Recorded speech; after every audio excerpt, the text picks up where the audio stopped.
So today I'm going to talk about Adaboost and work with one with complex sensing. So maybe might sound a little bit artificial, but there are some relationship with at least neural networks, at least in the setting we're analyzing Adaboost, and I will explain in which extent. So this is a joint work with Felix, that is Sarah's PhD student, Matthias, that was here until yesterday. He left, probably was ashamed of giving the talk, I hope not. And Sarah, and I picked this picture of Sarah because usually I'm talking too much and she does that to me, that I should talk a little bit less. I hope you can do it this morning. So some motivation maybe to try to, I hope not too much artificially, but relate the problem of Adaboost and the problem we're looking at with neural networks. So we're going to consider a very simple statistical task, which is binary classification. We have some images. So here are cats and dogs, 6 images, and the goal is just to classify those images. So can we predict that this is a cat or this is a dog? So it's just a simple binary classification problem. And there are many ways of doing that kind of binary classification. You know, many algorithms, of course, neural networks, you can do logistic regression, you can do random forest that Claire presented 2 days ago, and you can do also Adaboost. And today I'm going to focus on Adaboost.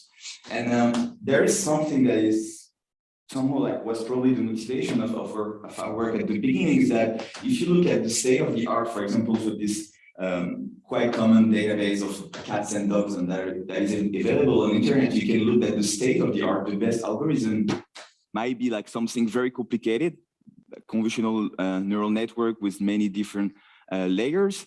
And it turns out that this prediction, the prediction given by the neural networks has a really small error on a new test data set.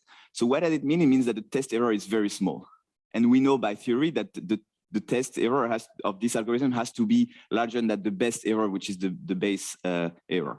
So it means that at least in this kind of data set, we expect to have a small noise. And I will explain in our regime what does it mean, small noise. So somehow this is the main motivation at the beginning. So in this kind of data set, binary classification, at least for images, there is probably small noise. And we need to, of course, to define what is this notion of small noise. And another thing that is interesting with all those algorithms, deep neural network, Adaboost, random forest, that they're really overparameterized in the sense that we have seen before. There are many parameters that has to be trained, and the number of parameters is much larger than the number of samples we have. So the number of images here, okay? They are overparameterized. The dimension of the number of parameters is much larger than the number of samples, and they interpolate. So interpolation is just that on the training data set that we are using to train our algorithms, so our neural networks, our Adaboost algorithm, there is no error. We predict perfectly the label. So you give me this data set as a training data set. I will first, the corner left image, I will classify it as a cat. So I won't make a mistake. Okay, so no training error. So the statistical wisdom, let's say convolutional wisdom, would say that we shouldn't do that because we are supposed to overfit the data set, and we expect somehow that the performance on a new test data set would be really bad. And it turns out that actually, if you look in practice, the neural networks, they do overfit in the sense that they have zero training error, but they also predict well on new training, on a new test set. So that was somehow the motivation. Okay, can we say something at least for some algorithms when we interpolate, when we're overparameterized, and when the noise is small? And for theoretical reason, because also it's probably the easiest to analyze, we focus on Adaboost. Just before introducing Adaboost, let's talk about a little bit some modeling. Richard would say it's maybe not a statistical model because the setting is a bit different. So we have binary labels, yi, so it's either 1 or -1. And we're going to say that it's 1 when xi scar beta star, that is the parameter of interest, is positive. When this inner product is positive, then yi will be 1. And for some data, so some point I, we're going to flip the label. What does it mean? It means that there is someone that can come, an adversary that comes and decide to flip a certain proportion of points. Okay, so in the noisy less case, it's just a pure deterministic, I mean, modulo the randomness in xi, we have no noise label in the case when there is no adversary. So when the set capital O is empty. But we also assume here that there is an adversary that can come and decide to switch some labels, so making the prediction harder. Okay? And the small noise assumption that we are defining here is just that the number of flip has to be small. And we'll see in the main theorem what we mean by small. Okay? And it's very important, maybe I should highlight it a little bit more. Nothing is assumed on the set capital O. It can be adversarial in the sense that an adversary can come, look at all the data set and decide to flip the label, even depending on the input xi. Okay? So what we call adversarial model. The xi, they are the input vectors, the design, and we assume that they are IID vector in RP. And because we want to analyze everything in a high dimensional setting, so you can just tensorize the image and see the image as a big vector in RP, we assume that P is much larger than N. Yeah. That O is IID kind of picked out of. No, O is, it can depend on the xi, it can be all depend. So it can be only like dogs on the far end are wrongly classified, flipped, like some really subset, like very biased subset is flipped, or is it an a randomly chosen subset that's flipped? No, it can be anything. Randomly chosen, it can be anything. Just the only assumption is that the number of flips is small. Yeah, okay. And a good point. It's very important. So can it depend on the xi's? It can depend on the xi, actually. And this is probably why modulo log factor we are not optimal. Probably there's some log that appears because of that. And so Adaboost is a common algorithm. It has been studied in some settings. I will explain just after what is known, what is new in our work. And here we really want to focus in the high dimensional regime where we assume that P is large. But P is large, but actually we assume that we have a low dimensional structure in the sense that beta star, the parameter of interest, lies in the L1 ball of radius square root of S. So it's not sparse, but it's just lie in some small ball of radius square root of S. We assume also that it's the unit, the Euclidean norm of beta star is 1, and it's just because it's a scaling factor, because the scaling of beta star is lost in the quantization because we take the sign, so it's just a scaling factor. So we assume that the L2 norm of beta star is 1 and the L1 norm is bounded by square root of S. So of course this is true if you assume that beta star is exactly as sparse. In this case, this is true. But we assume something that is a bit weaker than exactly as sparse. We just assume that it belongs to L1 ball. And we'll see that it actually has a lot of, it's important in terms of rate of convergence. And last not least, we assume that we are in the interpolation regime. So we're gonna study estimators, hat beta, that interpolate the data set, meaning that if I look at the sign of xi beta hat, this is exactly equal of yi. We have no training error. Okay, so this is the setting, overparameterized, interpolation, and the parameter of interest lies in the L1 ball of radius square root of S. Okay. Of course, when we have an estimator, we want to measure the performance of this estimator, and there are different ways of measure of performances, different somehow loss function. And we're going to focus today more on the first one with what we call the prediction. Yeah. So you assume that you give them an estimator that interpolates, or? So we're gonna study, so the main theorem, the first theorem will be about any estimator that interpolates and have a certain big L1 margin. And we'll see that in the case of Adaboost, we are able to show that they have actually a big L1 margin.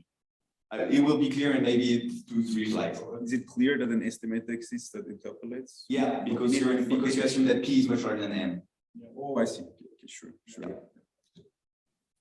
So P less than N is ruled out. Yeah, of course. We want a high dimensional setting. No, should I get it? Yeah. Sorry. Yeah, I should have maybe say it. Right.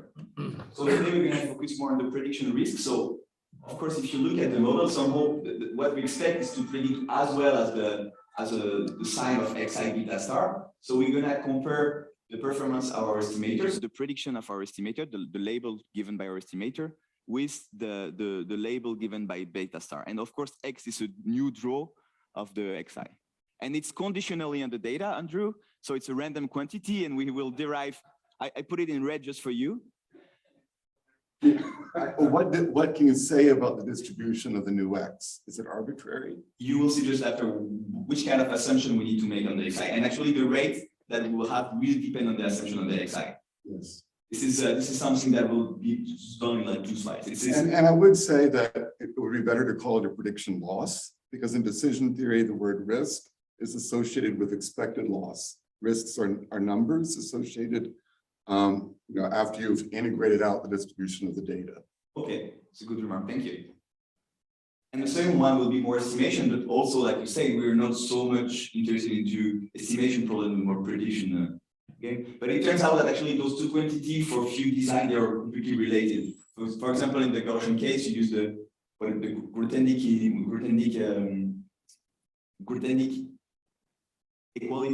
equation. I don't know how to call it, but it relates the prediction risk and the Euclidean distance here on the units here. Just for few designs, it's equivalent, but not all the time.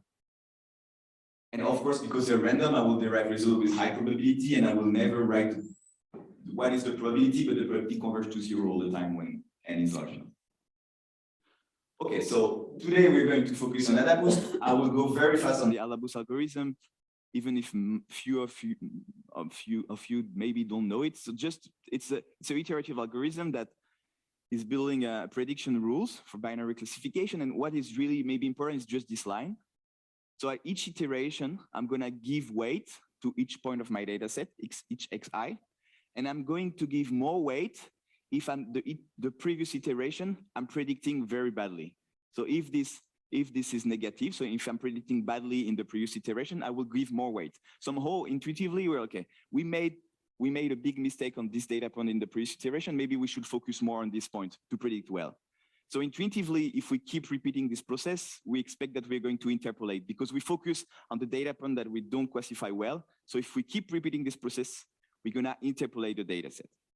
So this is just why maybe if we run this algorithm within each iteration, we expect that we interpolate the data set. And there is some theory we can show that actually this is actually if t is large enough, the number of iteration, you're going to perfectly predict on the training data set. So this algorithm has been introduced by Freund and Shapiro in the late 90s, and there are many variants of this algorithm. Here's maybe it's a simple, the simpler version of this algorithm with different adaptive step size.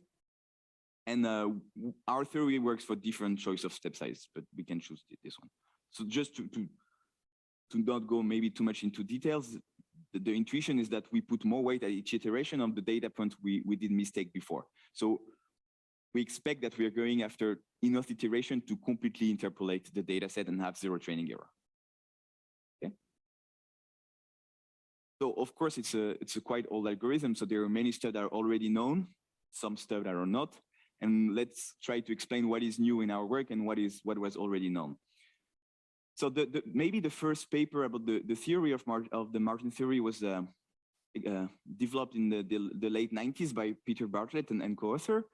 And their analysis was the first analyzing to introduce the notion of margin. So when you do binary classification, somehow you expect to be more confident if the xi beta, where beta is your predictor, is very large, is very far from 0. So somehow you expect that the prediction will be better if you're not too close to 0, because if you're too close to 0, you don't actually know the sign. It could be plus, it could be +1, it could be -1. So you want the margin, so you want this point, the inner scalar, the inner product between xi and beta to be far from 0. So this is the notion of margin. The problem is that this margin has been defined only in the Euclidean case, where they renormalize with respect to the L2 norm. And if we want to use the theory for our setting, it's going to collapse at all. It's not going to work because we are in a high dimensional setting where P is much larger than N. So it's not going to work. So this is something we cannot use. There are other works, for example, by Peter Bullman, that studied Adaboost, but they study Adaboost by early stopping, in the sense that they decide to stop Adaboost at a certain iteration t, and t is actually small in practice. And t is that small that at this t that you stop, you don't interpolate the data. So it's not the setting we want to study. So we cannot use this theory either. There are other theoretical results about Adaboost, for example, Brayman in 2004, but it's asymptotic result. They show that actually the output of Adaboost converges to the base estimator when n is large enough, but this is non-asymptotic. We want really to establish asymptotic result. And last not least, the optimization point of view, that will be really the key of our result and the starting point of our analysis. So there is this result from Telgatsky that I will present just in the slide after. and it relates somehow the Adaboost algorithm with some learning algorithm with the exponential loss. And also the starting point that I will explain just in the next slide is that Adaboost, if it's run with enough iteration, is going to converge to a certain solution that has some structure. This solution will interpolate, but it will have some structure. So it's exactly what Francis was saying. I think it was when there was the talk on the caller about this deep neural network that was saying, yeah, it interpolates, but the solution that is given by the gradient descent has some structure. It has some small norm. Here will be exactly the case. Adaboost will interpolate, but it will converge to a solution that has some structure. And it has a big L1 margin norm, and we'll explain what is that. So what is new in our paper is that we study Adaboost when you have interpolation, when T is really large. We have non-asymptotic result. We are in the sparse regime, meaning that we assume that beta star, the parameter of interest, is in high dimension, but actually lies in a small L1 ball. And here, maybe I write that as maybe shouldn't focus too much on that. It's robust. It's related to the robust one-bit compressed sensing, because in the applied math community, they usually assume in compressed sensing that you have some signal, and this signal is corrupted by something that you don't assume anything. So for example, in basis pursuit, you have some corruption, but you don't assume anything on this corruption. So this is exactly the same setting we have here. So somehow it's related to the robust one-bit compressed sensing.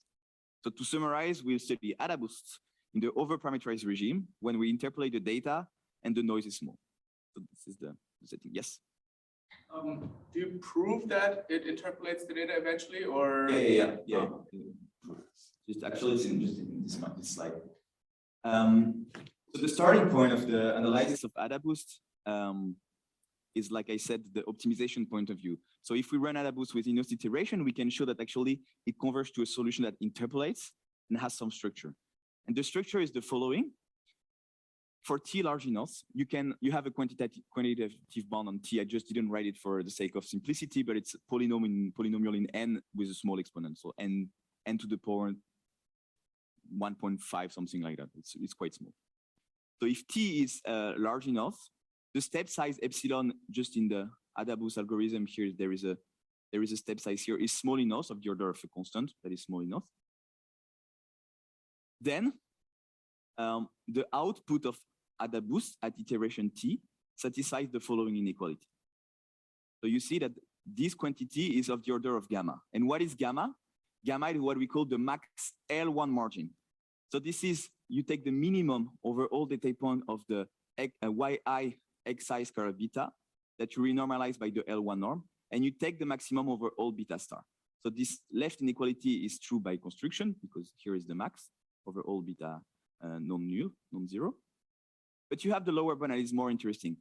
So if you run T that is large enough, the Adaboost, the output given by Adaboost at iteration T is very close to the solution that actually maximizes the L1 margin.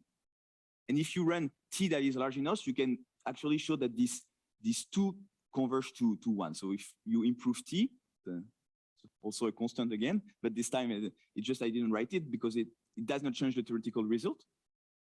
So what is actually going is that Adaboost converges to a solution that interpolates because it has a positive margin, and it converges to the solution that actually has the largest L1 margin. So it's not a stupid interpolator, it's a smart one that has some structure. Yeah. The set of beta that achieves a maximum margin. So is it just one point, or is there a whole linear space of them, or are they disjoint? So you're talking about the sparsity of this one? No, I'm asking about the set of beta that achieves the maximum equal to gamma. The argmax set. Yeah, I'm thinking. Maximizer. Is it just one? Maximizer. Or do we not know? I actually didn't study this question. I wouldn't have an answer, but it's a good point in terms of geometry of this. Then when you're thinking about your Adaboost, then you could think about, if there's just one, okay, then it's converging to it. If there are many, which ones does it go to? So somehow you want maybe it's related to this intuition I'm writing here. So to this quantity to be big, you want actually to maximize this quantity, you want to predict well, so you want to interpolate the points, and you want the L1 norm. So actually, the ratio between the, at least in the Gaussian case, you see that this is roughly speaking a Gaussian random variable with variance the L2 norm divided by the L1 norm. So you expect that to be very large. And since beta star is actually here lying on this set, you somehow want to have to converge to an estimator that has a really small L1 norm here. So basically going close to the beta star. There is, I think you can geometrically say that you're really close to an L1 ball of certain ranges. That is actually small enough. This is the starting point. So now, so can I also ask something? So for shallow neural networks, there's also some theory, for instance, by Nathan Sweetbro and so. It shows that the classifier goes to the, in the overparameterized regime, goes to the maximum margin classifier. So how can you relate that to these results? Is it the same limit then, or? But that is true, but I think the norm that they look at is not the max L1 margin, right? Is it? Yeah, I'm not sure. So I thought maybe you know, so maybe it's not the same model, or is it? Yeah, so it's not. I think it's more or less the same model, but just the convergence is not the L1 margin. So it's not a high dimensional regime. I think it's the L2 margin. So this is saying that the gradient descent. It's like in the. Oh. It's like in the saying that for the linear model, you run the gradient descent on the linear model, you converge to the minimum L2 norm. It's the same specification, you converge to the minimum, and in the max L2 margin. And here we really use the geometry that is the L1 margin. So the result is a bit different because we really want to do something in high dimension where the beta star is actually lies in the small L1 ball. Okay, thanks. Yeah. Clear. So here I will maybe answer, Andrew, to your question, what we assume on the design ESI. So we assume that they are IID, and we have a bit conservative assumption, I would say. So the one I really don't like is the first one, but I really don't know how to drop it, except in the Gaussian case. So it's the weak moment assumption. So weak moment is cool, we are happy about it, but we assume that the design X, it has IID entries in RP. So somehow you can consider only isotropic vector, which is for me a bit too strong, but this is something that in statistical learning is hard to kill, usually. It's hard to deal with the non-isotropic random variable. We assume that they are IID centered, but what is somehow a bit nice that we don't assume that they have to be very well concentrated. We just assume that they have log p moment, which is somehow weak assumption. So this is related to those work from Charles Mendelssohn about the small ball method and so on. If you have log p moment, you can show that the radical complexity is equivalent to the Gaussian complexity and say some optimal result. And is the X for the prediction loss, is it of the same distribution as the X's for the training? It's not transfer learning, it is. Yeah. The second assumption that Sorry, so do you have an upper bound on P or? No. P is a dimension. Sure, but I mean like P could be anything, no? Yes, so if P is really large, then you have moment. Yeah. But then you have to be like, this is more like sub-Gaussian then, no? I mean, when P is infinity. Yeah, when P is infinity, this is sub-Gaussian, but we need only log P moment. But this is something that is really common in statistical learning. So if you look at all the work from Mendelssohn, this is always. Sure. I'm just trying to understand. So in like, yeah. Okay. And it's the constant. Yeah. So what is the base of the log? Is this natural log or what? Yeah, it's a natural. Yeah, it's natural. Yeah. Okay. Yeah, you're right. So just maybe because I don't know. So usually for the design, when we study algorithm, we like to assume that the design is very well concentrated. It's sub-Gaussian, and sub-Gaussian is assuming that this inequality is true for all Q. And here we don't assume that it's true for all Q. We assume that it's true only for small value of Q. So somehow the xi, the random variable, doesn't have to be too well concentrated. It can be a little bit heavy tail. But that's what it is. The second assumption is the anti-concentration assumption. So we assume that there exists an alpha. So it should be an alpha. I don't know why it looks like more A. Okay, let's say it's an alpha. It will be always in red until the end of the talk. And we assume that there is an alpha such that this inequality is satisfied. So what does it mean? it means that in every direction, beta in the unit sphere, I don't put too much mass around 0.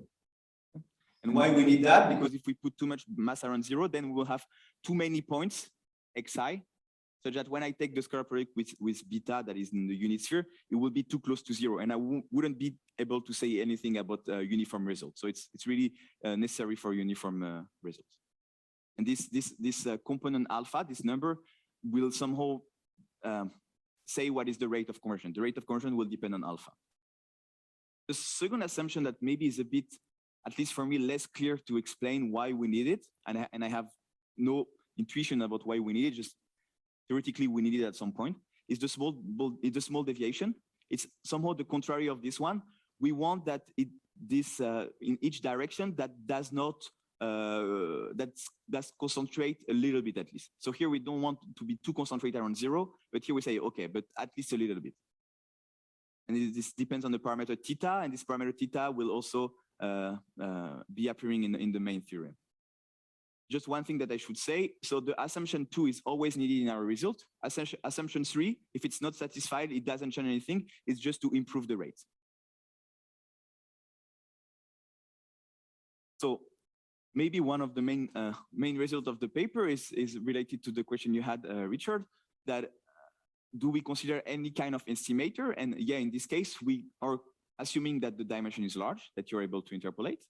You assume that you are given an estimator that has a L1 margin that is up to constant larger than the max L1 margin. For every estimator that satisfies that, I'm going to say something about the statistical performance. I define this quantity, so it's not so important that because there are many exponents and it looks a bit complicated. I will explain in the next slide on some example what are the rate that we obtain. So then with large probability, because it's a random quantity, under the assumption 1 and 2, we have the following bound on the prediction risk. And if moreover you assume assumption 3, I'm speaking French, sorry, assumption 3, then you get a better rate here because I multiply by 2 divided by theta. Okay. So the only thing that we need to assume is that the noise, the number of flip point, has to be small enough.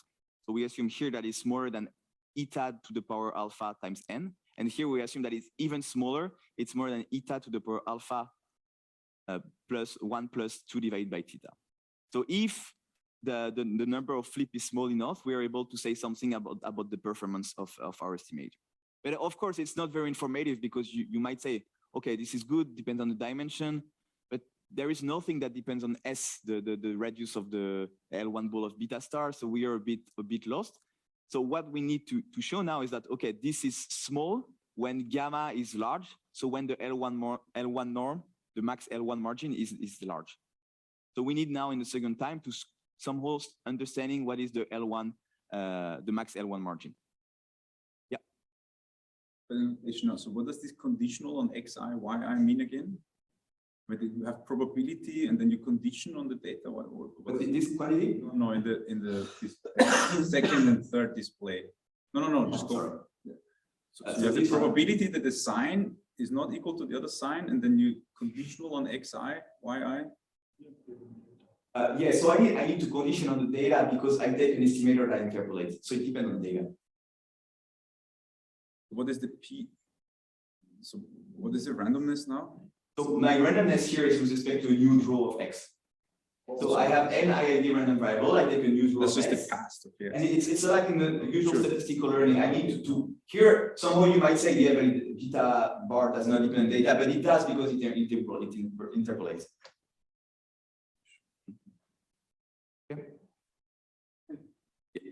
The constant is absolute. When I'm writing, it's really absolute constant. Yeah. So no dimension this time. It's important in this. It's really, you could twist. No, it's really important here. All of them. So yeah. No, it's really important. They are all absolute constant. Yes. And the with large probability is with respect to the xi's that form your estimator? With respect to the data set. Because it's a random quality. Because of course I I take it. So the statement is not actually conditional on the xi, yi's, but you formulate this probability conditional, and then with high probability on the You can say conditioning event. Exactly. You define an event and conditionally on this event, you got that. You do average over the data as well, but you don't. It's like a two-step thing. Okay. Yeah, maybe I should try better. You're right. So of course now it's not very informative, so we need to understand what is the. It's just about these labels, no? So I mean, like, so alpha should help you, no? So or no. Yeah. So you see that you want alpha to be basically this quantity is smaller than 1, so you want alpha to be really close to 1. So somehow you want here the best is that when alpha is equal to 1. Right. So if alpha were bad, then the rates are already a very small proportion of O's would hurt you. No. Yes. No? So you're talking about the trade-off between the number of labels. Yeah. So that's the limitation of our theory. So the more I will explain maybe in the conclusion that this is something that is still open. What is the optimal dependence with respect to number of flip? We don't know. It hasn't been solved anywhere. You see that the better the rate we have, the less number of flip we allow.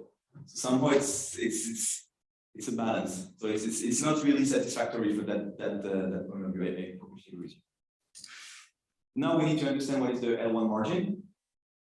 And we study the L1 margin under, again, the weak moment assumption and the anti-concentration assumption. And we can show that with large probability with respect to the data set, because the margin depends on the data set, we have the following lower bound. Okay, so here you see that it depends on the geometry of the parameter we're looking at. So the radius of the L1 ball where beta star lies. This is a really complicated formula that if you put it together with the previous slide, you get the following two rates. So somehow we are a bit happy because we recover the S log P divided by N, which is the standard rate for sparse model, for example, lasso and this kind of stuff. And there is a certain exponent, and we need to understand this exponent depending on the assumption we have. Yes, Richard?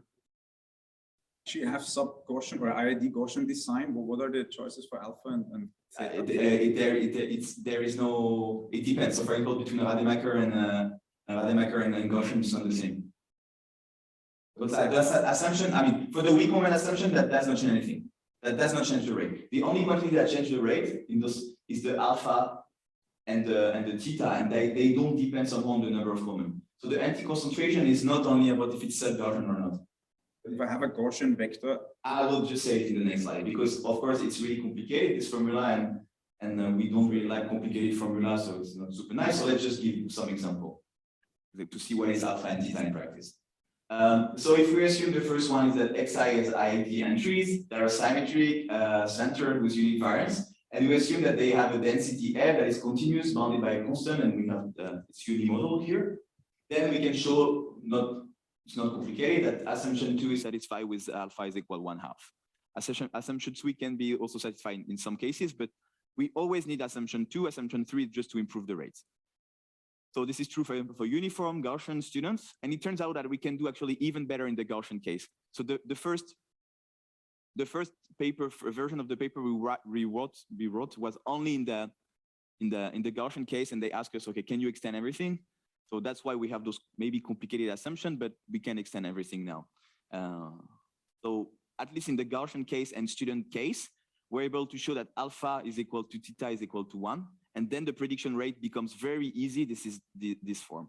So S plus the number of flip point times log P to a certain exponent, kappa that is an absolute constant. I think it's 4, but just don't write it. Divided by N to the power 1/3. So this is the rate we have, at least in the Gaussian case. So now the question is that, okay, so what can we say about this rate? We can say actually that, oh, there is a typo, when the number of flip is 0, so when there is no noise in the label, the exponent 1/3 is optimal. So modulo to this log factor that we have, the 1/3 is optimal. You cannot beat it. Sarah has an argument that she not published yet, but there is also another paper recently by Charles Mendelssohn, I think like 2 months ago, that is looking at the tessellation result and showing that the 1/3 is optimal. So somehow we are optimal modulo log factor. Then we are also optimal in the result on the L1 margin, at least in the Gaussian case. So this is the bound we had on the L1 margin. And if you take the expectation of this random quantity, we can have also an upper bound showing that actually, roughly speaking, what we have is optimal, modulo log factor again. But this is exactly what you were saying. What is the optimal dependence with respect to the number of flip points? We have no idea what is the optimal dependence with respect to the number of flip points and how it should appear in our rate. So you see that in our rate before, this is additive here, but I really expect that it should be outside of the addition term. Okay, so I guess if you have a deterministic model for O, it might be hard to get. Yeah, okay. But if you can take like you just flip like some Rademachers with a certain probability, then you can do standard lower bounds. Then you don't interpolate. This is stupid to interpolate if you have some structures. If you have a logistic noise, you do logistic regression, you don't interpolate. Somehow it's like we are looking a little bit at the worst case. Like an information theoretic. Oh, I see. But what does lower bound then mean? Like so what does optimal mean? So it's like, for example, imagine like the result you've given is also for no noise. So yeah, so when there is no noise, it's optimal. Now when there is noise, it's like, okay. What does that mean? So that's also for interpolating estimators? No. It's just an interpolator. So it's about tessellation results. Like if you have a regression problem, you can have an exact recovery, right? You look at the L1 by the basis pursuit, it's exact recovery. But in classification, even in the noiseless case, you cannot have exact recovery because you look at something on the sphere, you have some tessellation, and the best result is the best radius that you can expect on the sphere. And the best radius is the exponent 1/3. You cannot beat that. So this is optimal. It's just this depends on, oh, I have no idea what is the optimal. And my intuition is that it should be outside of this term. I don't know what Sarah you think about it. Yeah, I think this is a really hard question, and I have no idea how to tackle it. Are there a question? Nope. Okay, so just the last remark. So in the Gaussian case, in the student case, we show that alpha is equal to theta is equal to 1. So we have exactly this rate that is optimal, at least in the Gaussian case. And we can also show that in the Gaussian student case, the prediction risk, so the probability of predicting is equivalent to the Euclidean distance. So it's equivalent. So we actually have the following bond as well in the Gaussian and student case. That the point that maximizes the margin is unique, or the direction. Yeah, probably you're right. I agree with you. It's a good point. Yeah. Okay, so I don't have so much time, or I don't want to spend too much time on the proof. Maybe I will just focus on this one because this is something we maybe hide a little bit too much in the paper, but we are really improving the state of the art in terms of tessellation. So tessellation result is that you take here the unit sphere, you cut it with hyperplane, and you want to understand what is the radius of the cells induced by this tessellation in the sphere. And we can show that actually we have a bound on this radius, and the bound that we have depend on eta, this parameter. So you're gonna do a tessellation for all beta that have some structure. So you take the beta that are in the unit sphere and that are in the L1 norm of radius A. You're gonna do tessellation uniformly over this class of beta star. And you want to understand what is the radius of the tessellation induced by this, the radius of the cells induced by this tessellation. And it turns out that the result we have is eta to the power alpha. And we see that at least in the student case, alpha is equal to 1. So we recover the 1/3. And it turns out that this is at least in the student case, it hasn't been done. So they were able to have the 1/3 in the Gaussian case, but for more heavy tail, they were losing a lot because they were going through complicated more small ball argument, while actually you can do everything much simpler. So we improve the state of the art for the tessellation result for this class of beta. Yeah. Interrupting you a lot, but no, it's okay. Before I already thought about it, and now it's coming up again. So do you have a minimum of this number under the bracket and 1 in eta, or are you saying that after when p is very large, like grows like e to the square root of whatever, then it actually you can make misspecify all points because that's what your result would say. Yes. Yes. So here is a pure non. Here you can somehow ignore the part that are the fit like labels. Yeah. No, it's more a question about the previous stuff. Yeah, I know. Yeah. No, okay. So it's exactly what maybe I wasn't clear. Sorry, it's my fault. And so it's what we're not super happy somehow because the more data point you have, okay, the more outlier you can do. It's nice. But when the rates, so when alpha is large, eta to the power of alpha is smaller, and you can allow only less number of fleet points. So the better the rates, the less fleet point we are allowing in our theory. So somehow it's not satisfactory. But with the analysis we have, this is the best we can do. I mean, at least I think. Yeah, so this is a limitation. I completely agree. When you include the T distribution, does it satisfy this moment condition for any P? No. No, you need log P student distribution with log P moment because student distribution has a alpha degree, let's say K has K moment. Because we need log P moment, we need log P degree of freedom. You need P large enough in a way to cover T samples from the T distribution. Say it again. Sorry. You're saying that log P has to coincide with the degree of freedom. Exactly, of the student distribution. If P were bigger, it would be a problem. Yeah, you need more. You need more moments. You can't handle all T distributions. No. You can handle some, but then what does this mean non-asymptotically? I mean, how do you know?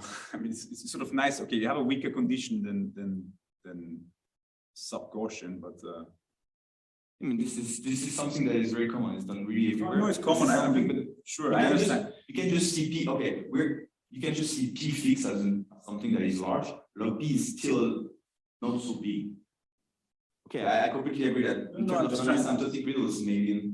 But then you can give you a distribution and just work on those assumptions. And it's likely that those assumptions are satisfied. Maybe not with the best alpha and the best theta, but you still have the rate at the end. So I guess what I'm looking for is the actual size of the moments, like non-asymptotically, should pop up in the bounds, no? So you, because you don't allow a constant. Okay, so don't allow a constant in this inequality. We can probably rewrite everything with saying that you have not log P moment, but let's say K moment, and then you rewrite everything, and then the K will appear in the final bound. Because the problem is that when you don't have log P moment, you somehow rewrite the Rademacher complexity, and if you use some shading argument, you can show that the Rademacher complexity is bounded by the Gaussian complexity. You can say some stuff. Otherwise, you have something that you need to pay, and you can make appear in the bound. It's just making everything more complicated for not so useful, I think. But you can do it. Okay, and I will just so conclude. So here I have some slides, but I knew I wouldn't have time because I'm too talkative usually. So to conclude, we have the optimal rate for classification, at least in the noisy-free setting. So somehow in the noisy-free setting, we expect that interpolation works. This is what we are proving. It's optimal. Makes sense. And there is a question that I hide it a little bit under the carpet. Is we assume that beta star is in the L1 ball of radius square root of S, right? But we can assume something that's actually stronger if it's exactly S sparse. It's something that's stronger. And you know, maybe if you have done a little bit of high dimensional statistic, that the bound that you obtain are not the same. You have fast rate versus slow rates if you assume that it's in the L1 ball or exactly S sparse. So we expect that we can, we know that we can improve the rates, at least in the noisy-less case, when it's exactly S sparse. And the reason is probably an entropic argument. So like the entropy of this class of beta that are exactly S sparse is much smaller than the entropy of the beta that are in the L1 ball, at least with respect to the dependence of the size of the ball. So this is probably the main reason. This is something we would like to study. Are we able to recover super fast rates? So instead of 1/3, 1 for exactly S sparse problem for at least Adaboost. For Adaboost, we were not able to do it. Still some work. And the second question is, of course, the optimal depends with respect to O. So this is, I think it's a question that is really studied into the computer science community, but the paper are really hard to read, really hard. I'm struggling a lot to understand what they're trying to say. They say stuff with constant probability, so we're sometimes a bit lost. all those work about learning half spaces and under massar noise or this kind of papers. So I don't really know what they're proving, but we should probably look a bit more in the literature to trying to understand this question. But for sure, it hasn't been solved completely. And of course, the last question, and it's nice because we have somehow a little bit answer to this question with the talk of Claire about random forest. Can we obtain similar results and similar setting for random forest with neural networks? And of course, we wouldn't be here if we had the answer already. Thank you for your attention.